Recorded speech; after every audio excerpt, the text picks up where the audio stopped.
Isolated pa rin ang ilang lugar sa bansa dahil sa tinding baha o sirang kalsada dulot ng bagyong Christine.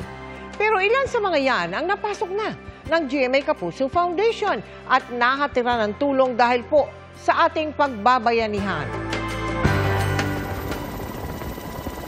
Kailangan po namin ng pagkain po dito. Sa bigas yung dating 48, 49, ngayon po pinakamababa 60. Ilan lang yan sa mga hinaing ng mga residente ng Barangay Pantao sa Libon sa Albay.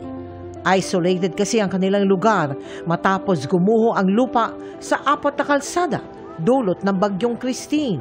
Walang makapasok na sasakyan. Itong kalsadang ito is going to the town proper of Libon. Then yung sa kabila, pwede lumusod doon ng Piduran. Iilang tindahan na lang din ang nagbebenta ng bigas. Kung papayagan ko po silang lahat na bibili sila ng isang sako, ang mangyayari po ma'am, hindi po lahat makakakain. Hanggang ngayon, isolated din ang barangay Panoy Poyan sa Bula, Camarines Sur. Malalim pa rin kasi ang baha kaya hindi pa rin makatawid ang mga sasakyan. Kaya ang relief goods ng GMA Kapuso Foundation mula Maynila agad nating inilipad patungong Albay sa tulong ng Cebu Pacific Air.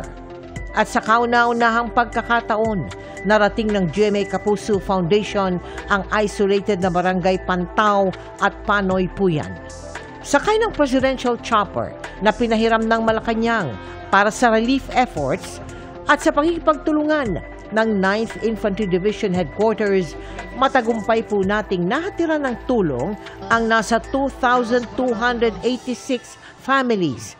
Yung mga prioridad natin ay yung mga kalsada o mga lugar na hindi naaabot na mga sasakyang pang lupa. Nagkukulang na sila ng mga pangunahing pangailangan nila, lalo na yung sa pagkain at tubig.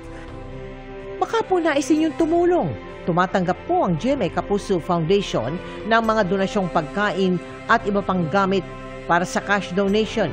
Maaari din pong magdeposito sa aming mga bank account o magpadala sa Cebuana Luwalier. Pwede ring online via GCash, Shopee, Lazada, Globe Rewards at Metrobank credit cards.